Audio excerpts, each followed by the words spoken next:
好，我是今天的线上 Q&A 主持人苏一华。今天我们邀请到郭子荣担任我们的翻译。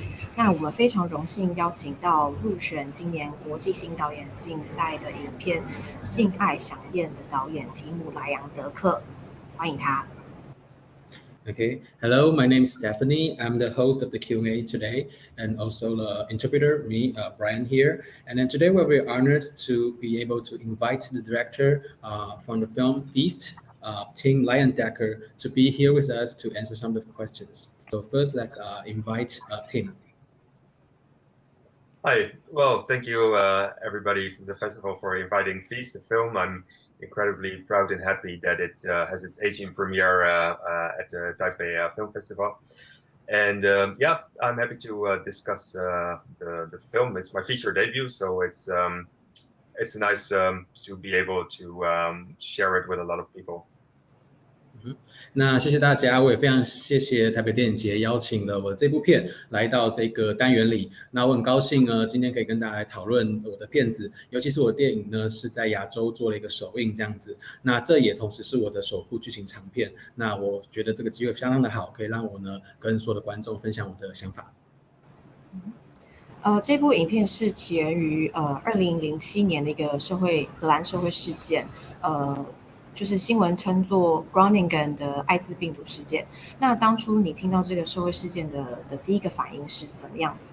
那荷兰人对于这个事件的看法又是怎么样子的？So this film is basically based on the real events happened sometime in 2007, which is known for its name. It's a Groningen HIV case.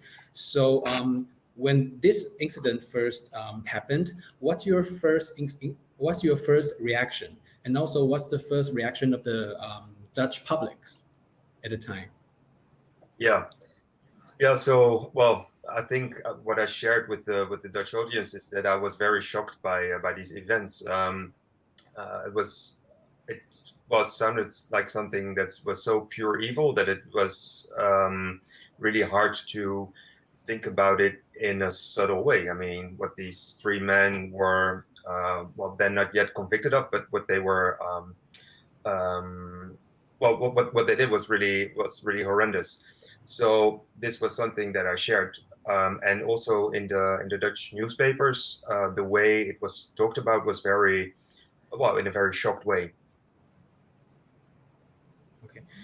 基本上当这件事情发生的时候，当然我跟荷兰的这个所有的这个人，其实都是感到相当的震惊哦，因为感觉好像这件事情是一个很纯粹，就是一件怎么这么恶劣的事情，这么邪恶的事情会发生这件事情，好像我们对于这件事情的看法就很难有一些其他的想法，就觉得这件事情怎么会这么的丑恶这样子哦。那这三个人犯的这个罪行，虽然那个当下当然他们还没有被定罪这样子，但是他们做的事情好像相当的可怕。那新闻报道的方式也是，整件事情就让人觉得非常的惊讶，然后他们犯下这样子很令人可憎的罪行。But what was also interesting was the way it was discussed. So, for instance, there was a tabloid newspaper. Well, I call it a tabloid newspaper. Other people would call it a right-wing newspaper in the Netherlands.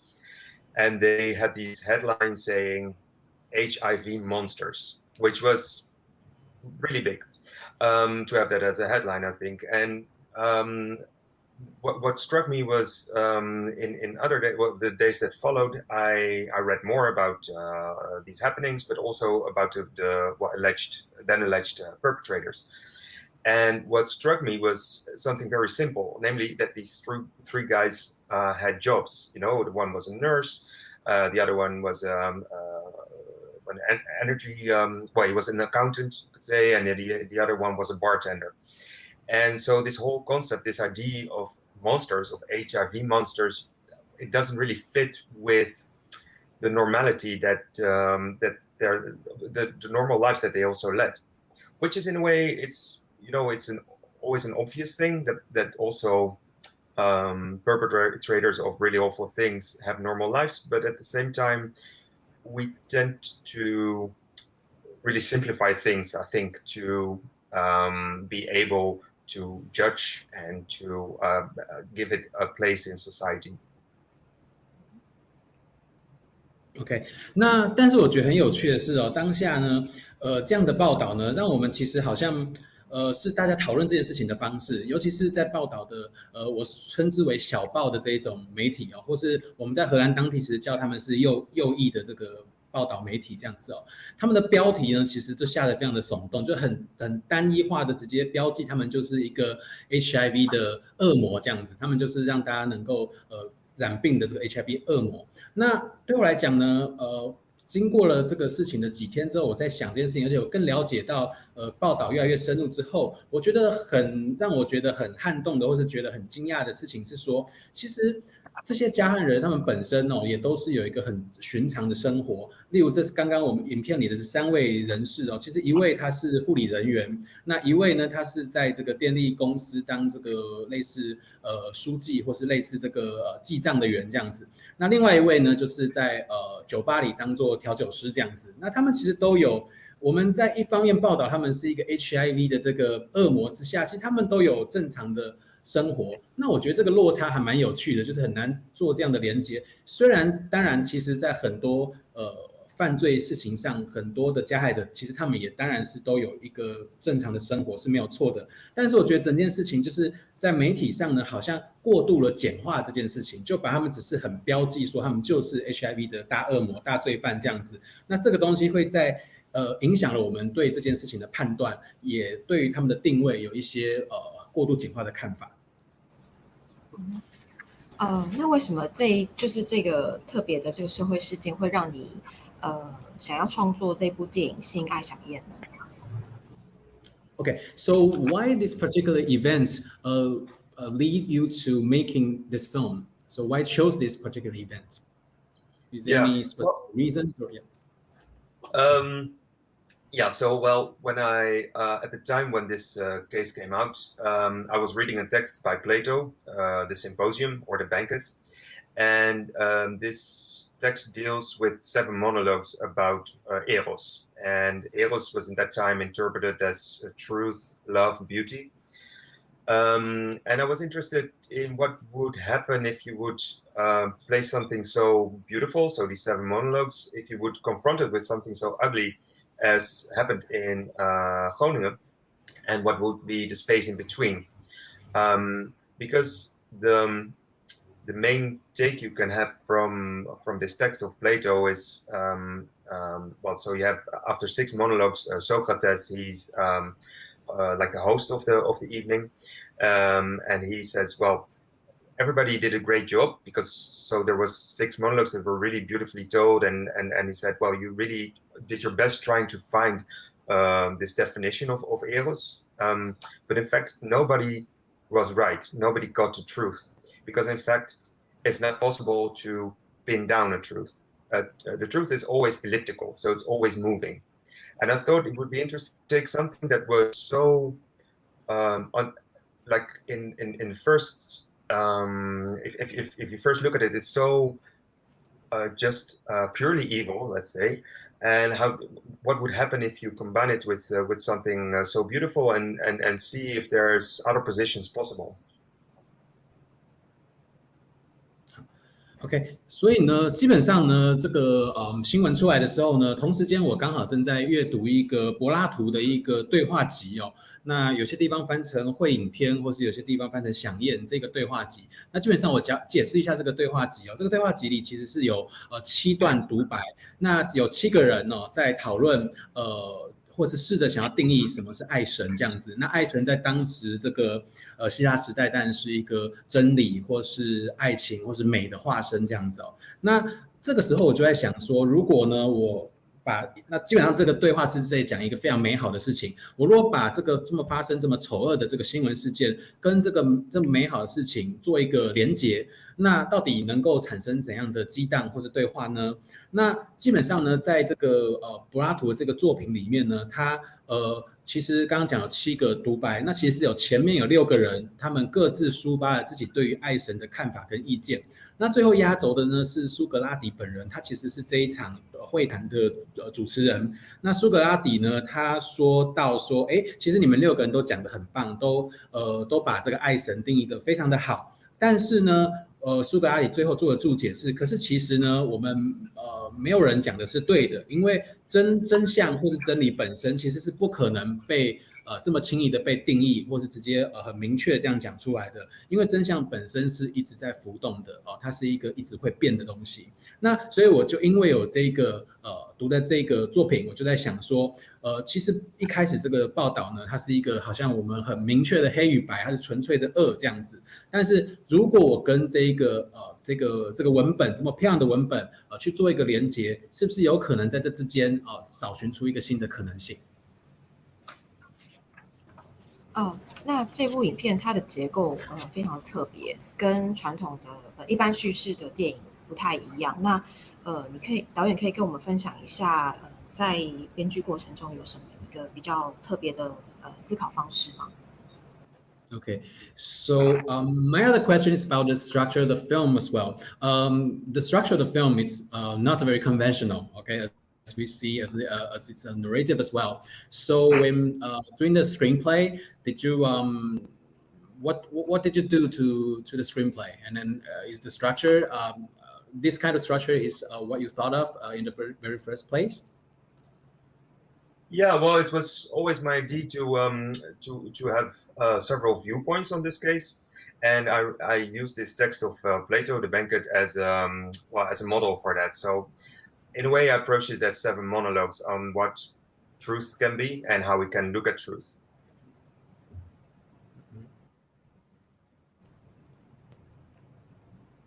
好，所以基本上我的 idea，跟我的想法跟这个，我其实做拍片子一直想要的呈现的东西，就是我想要呈现不同的观点。那老实说呢，这个你可以看到电影里目前就是有呈现的电影就是有7个独白，这7个独白其实可以对应到我刚刚讲的这个柏拉图的这个文本那就是这7个独白基本上就是在表现说，到底真相这件事情，每一个人的看法可能不同，那每一个人怎么去看同一件事情。But as in feature filmmaking, I was also interested, of course, in how things resonate in each other. So I was interested in also making a durational piece. So like I said, this is my feature debut, and I made short films before. But I was really interested in how each sequence resonates in each other. So for me, it's not 7 short films, but it's really one piece that in which every sequence comments in a way on the other sequence, or like I said, resonate with the viewer. So yeah. 那对我来讲，当然我刚刚有讲过，这是我第一部长片而且我认为这个长片跟短片还是不一样，所以呢，我并不认为这是7个短片被就是硬凑在一起。我觉得是我在这个7个不同的章节里，希望这7部是能够互相有交互影响的，或者互相有在对话的这样子。那这也是我在这个片子里想要做到的事情，这样子。And what makes the cohesion also, of course, is the subject, but to be honest, the subject itself, so the let's say the news fact, the clipping itself, I was not so interested in. I was really interested in.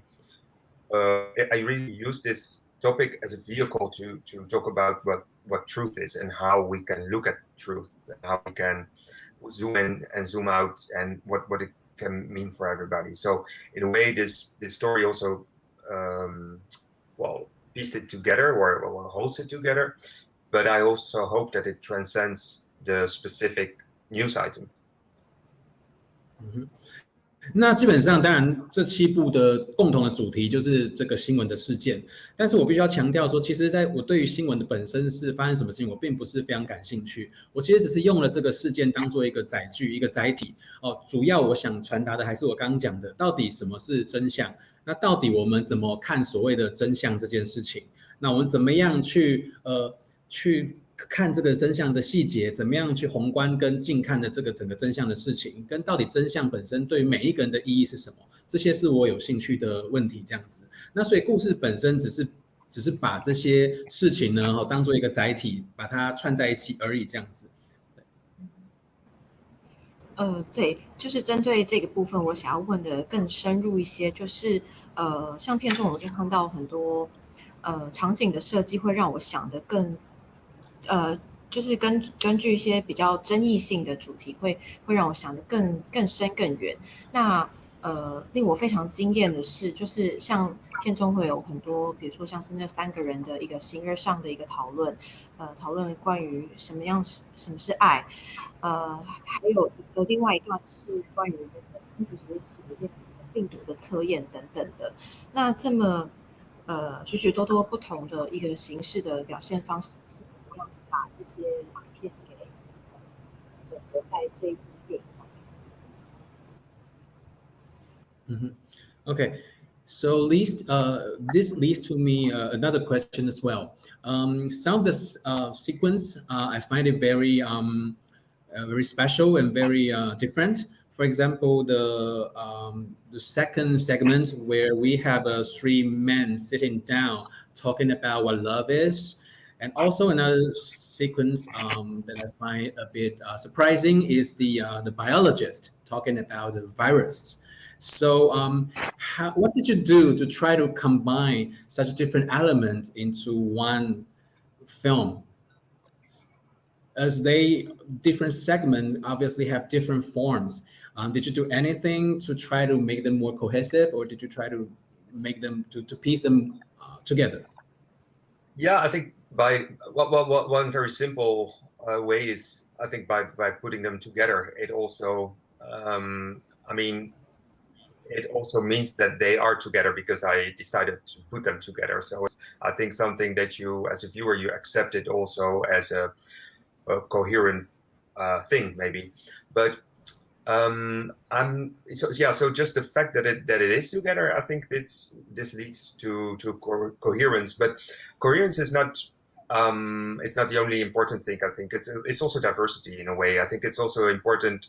I was looking for ways for people really to activate the viewer. So instead of serving, for instance, like a more traditional chronological narrative, I was really trying to get the viewer to go in, to zoom in and out, and to really engage actively with the film.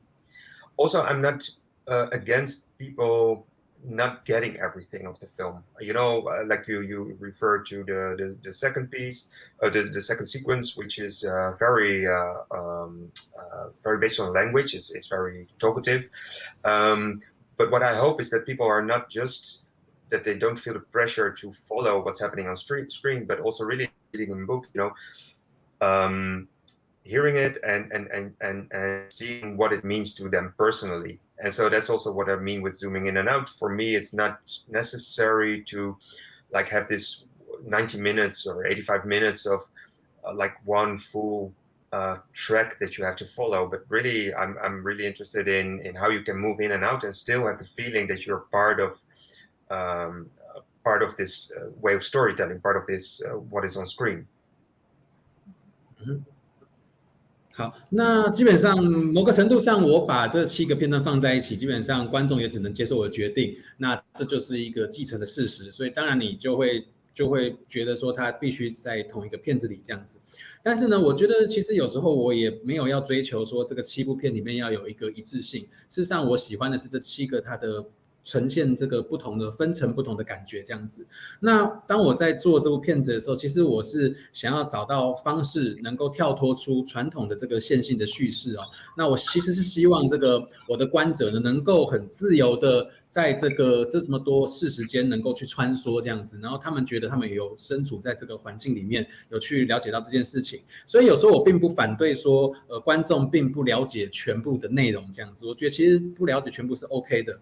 例如说我们刚刚提到第2个这个片段第2个这个片段其实大家可以了解到它其实里面有非常多的语言，他们一直在谈论很多的事情。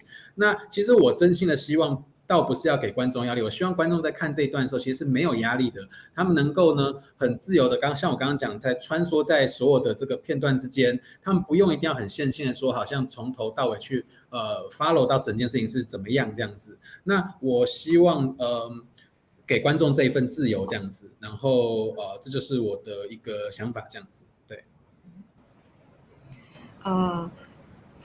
在影片当中我们可以看到一个受访者，那他是否就是当初的那个 Groningen 的艾滋病毒事件的当事者之一呢？还是他是一位演员 Another question is that is there any real perpetrators have appear in the film? I am not sure that in one of sequence when it's when the guy was invited to the house, there's an interviewer. I'm not sure if that guy is the real perpetrator in the case. So is there any perpetrator participated in this film?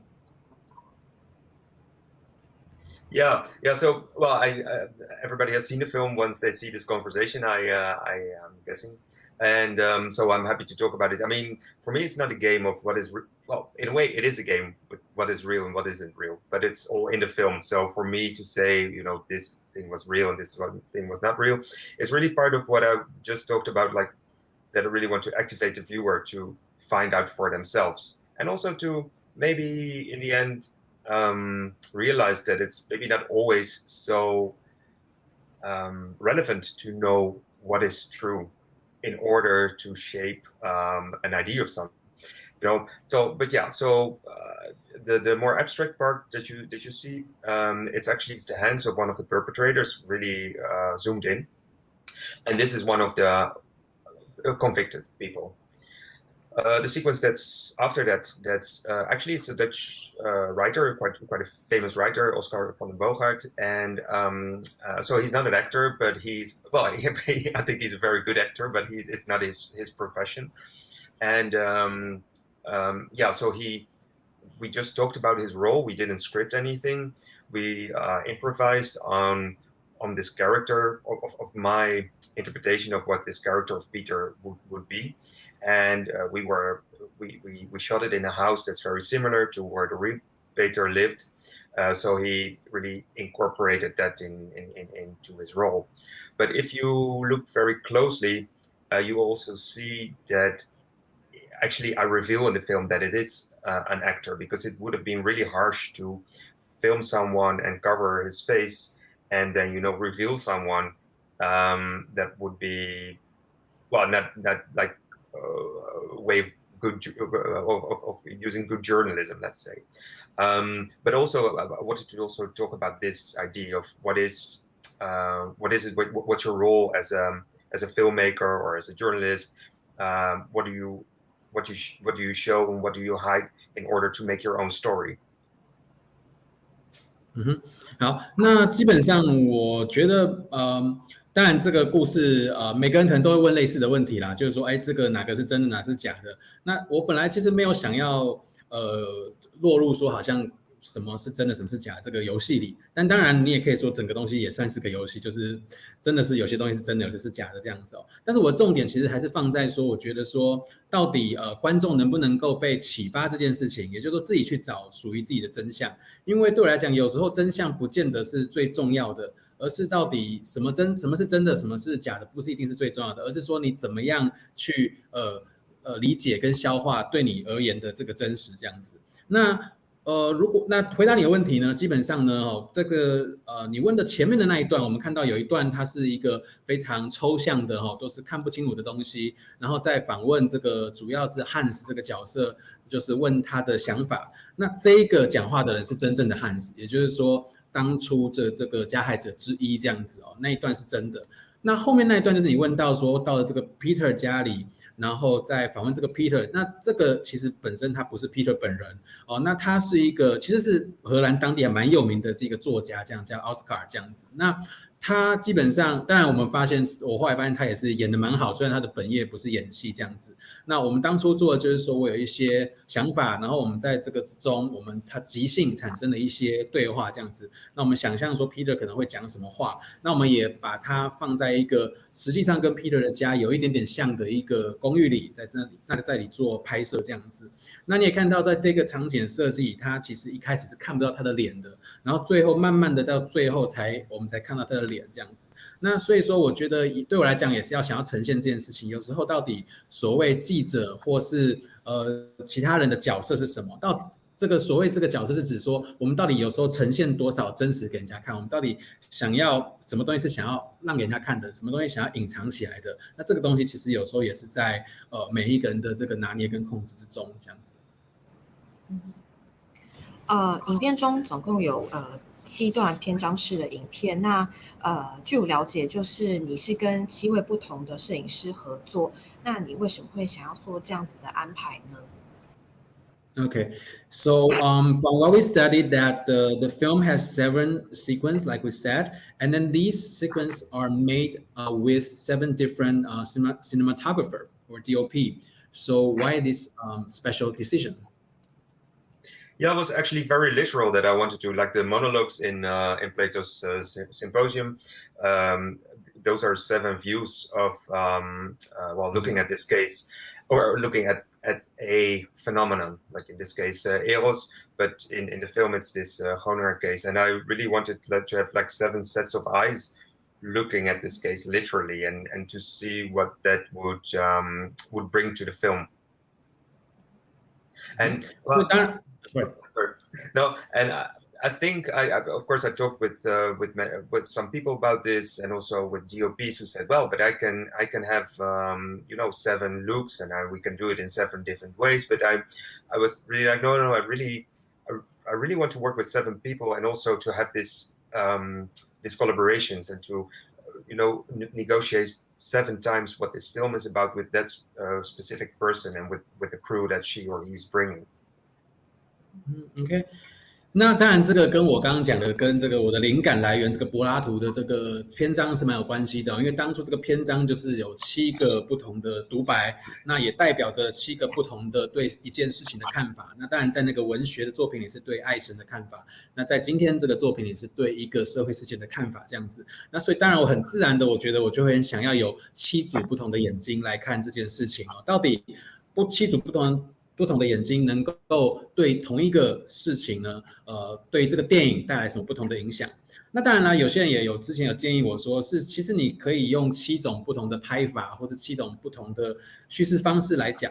但是后来我觉得，其实我也蛮想跟7个不同的摄影师来合作。主要是呢，我其实在这个合作过程中，我就得要跟7个不同的团队得要做不同的协调，就像7种不同的人，那我要去合作7次这样子。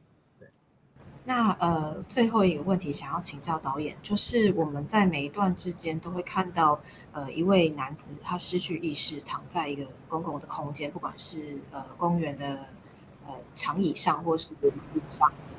为什么会想要做这样子的？背后有什么特别的意图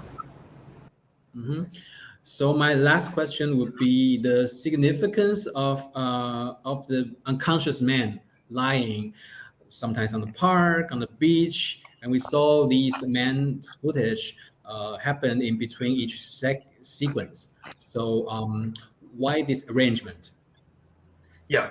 So this comes also, like many things in the film, comes from a reality in this case.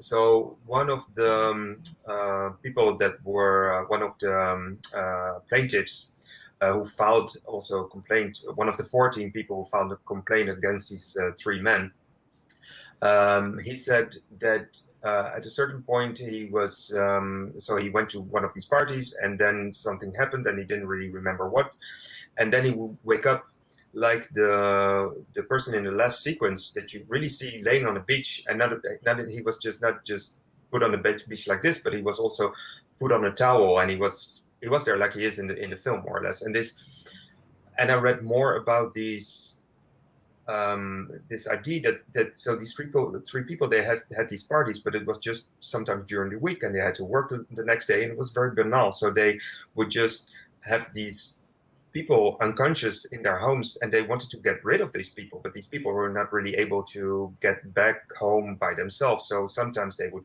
like search their pockets if they would still have their keys. If they knew their address, they would bring them home. But sometimes it happened like the person on the beach, they just dumped them somewhere. So it comes from this idea to also incorporate that in the film. And originally this was meant to be one sequence, so with 7 men laying prone in landscapes. And then this reaches back a bit to the question about coherence in the film. Then we decided to put it to really weave it into the film as something that comes back, and also to give it a bit more coherence in that, but also to give it melancholy. For me, this is it's very melancholic. It's awful, to be dumped on the streets like this, but to be put on a towel, and there's also some care in it, and it's so for me it's a very like I said, a melancholic thing for me to have it in there. 那其实我们当初在针对，其实你讲的这个片段就是真正在真实的社会事件里是有发生的也就是当初有大概14个人去对这3个人去做控报，那其中有一个人呢，他的这个证词里就在抱怨说，其实他们当下就是去了一个 party 去玩这样子，但是中间不知道发生什么事情，不记得了，但是事后他就在一个海滩上醒来了。就像你在影片里看到的，而且他不是只是在海滩上醒来，他的身体下面还有海滩，有一切的这个就是等于一切东西都在那边了这样子。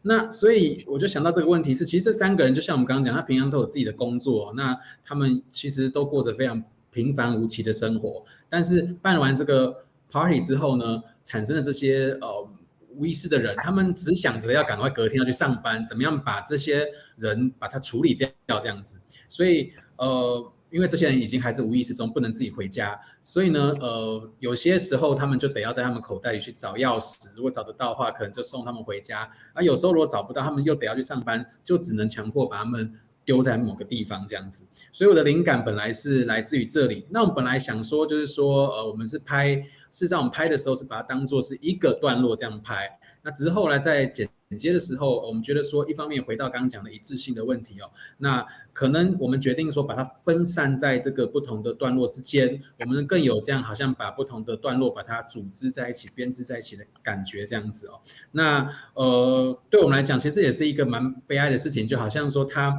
尤其是想到他不止在海滩上，那他还要去帮他下面还要放个海滩巾之类的这样子其实想想也是觉得有点这样子的感觉，对。Yeah, maybe I should clarify just a little bit what I mean with melancholic. I think what happens when you confront something so horrible with something that's really peaceful in a way. I think for me this combination of things for me evokes a way of why do we do things. It's also in the one to last sequence in the film, really this why are we here almost, and why are we dealing with ways we're dealing with ways, and the emotions this evokes, but really this combination of this horrible and this almost caring and beautiful thing. 那我可能再强调讲一下，我最后讲这个意思是说，到底就是这个一个不同感觉的并置，就是说为什么这么可怕的事情，可是最后好像在那个海滩上又看起来很平和的感觉这是对我来讲是回归到就是一个本质的提问，就到底我们为什么会做这些我们已经做的事情这样子？到底为什么怎样的情感引领我们去做到这样的事情？看似是非常的可怕。可是又得要再把这些人放置在这边，那我想要提问的是这些冲突的问题，这样子。对。好，以上就是我们今天的线上 Q&A。那我们即将于9月28号公布我们国际新导演竞赛的得奖名单，请各位观众密切注意我们台北电影节的消息。那也很欢迎就是看完这部影片的观后感，就是把它分享给周遭的亲朋好友，因为我们接下来还会有其他的放映场次。So this wraps up our Q&A today. So on the September 28th, we will announce the winners from this competition, and we encourage the audience to share your thoughts about this film, and also this film will have further screenings in the festival. So if you have a chance, please recommend the film to the others. Thank you. 谢谢导演。Well, thanks a lot for having me, and well, it's already a super, like I said, an honor to be in the competition. So winning would be great, but it's like I said, it's great to be part of the festival. So thanks again for inviting me. Thank you, Tim. Okay. Thanks. Thank you. Thank you.